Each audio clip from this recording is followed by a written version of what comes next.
Welcome to another Across the Nation here on AmericanFreePress.net. And I'm at a very special, if not troubling place in Elbert County, Georgia, the granite capital of the world, as it calls itself. And we're at the infamous Georgia Guidestones, which, as I assert, have the smell and scent and philosophy of Rockefeller all over them, as my research indicates. At any rate, this is the marker that explains a lot of facts about the Georgia Guidestones, sort of an American Stonehenge of globalism. And they were made by a mysterious sounding group called the Guidestones Group, which wished to remain anonymous forever, quote, end quote, according to this informational stone. And the Guidestones' central thing is that they're essentially the 10 Commandments of globalism, or one worldism as it's sometimes called.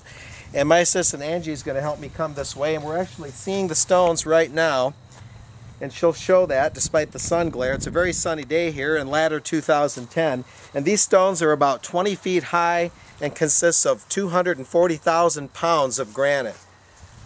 Now coming this way slowly, they're in several languages, including Spanish right here, and a number of other languages, as we'll explain more momentarily. Coming around to the side that's written in English, this 20-foot mega slab of Georgia granite shows a number of these 10 Commandments. The top, as Angie will try to show, says, maintain humanity under 500 million in perpetual balance with nature.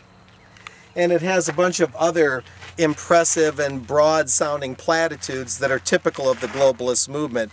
Statements that are so broad that they can be interpreted many different ways. Of course, the very objectionable thing and troubling thing about the first commandment, notice that it's first, is to maintain humanity at a balance of under 500 million. That would mean getting rid of upwards of 6 billion people in some mysterious way that the mysterious founders of these stones are not telling us, since they like to hide in the shadows and not stand up and be accountable or known for what they do. At any rate, the Earth Charter, drawn up some years ago in conjunction with the United Nations, has Stephen Rockefeller behind it, who is the son of Nelson Rockefeller, one of his sons, and he very strongly pushed the Earth Charter. And if you look up the Earth Charter at earthcharter.org online, you'll see a very close philosophical kinship with the Georgia Guidestones philosophy and the Earth Charter. It's this idea that fewer people on the world makes the world a better place, when Christianity and a number of other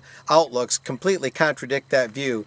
The globalists have given us man-made global warming, which is turning out to be a sham. They've given us their so-called global cooling back in the 1970s that turned out not to be true. We were constantly given scare stories, and we're constantly being preached at by the globalists about how there has to be fewer people on the earth, and that we have to always bend to their will for elitist projects and central banking and interventionist wars and onerous environmental regulations, where we have to deindustrialize our nation and live a much more pauperized living and lifestyle. At any rate, now you're looking at the 10 Commandments of globalism that are far, far different than the 10 Commandments of the Bible altogether. The 10 Commandments of the Bible being kind of a code of living, this really being more of a code of dying and perishing for the common man. Sure, there are other things. Get rid of petty laws and useless officials, and protect people and nations with fair laws and just courts. But those are largely empty platitudes, when the very first commandment says to get rid of 9/10 of the world population in some unknown way, as I noted.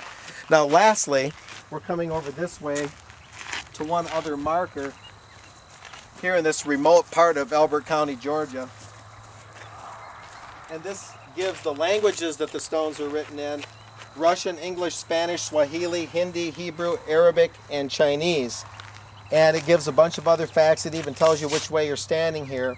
But the bottom line here, ladies and gentlemen, is that this Guidestones group that put this together, that has been remaining in the shadows now since 1980, when this was put up, this American Stonehenge.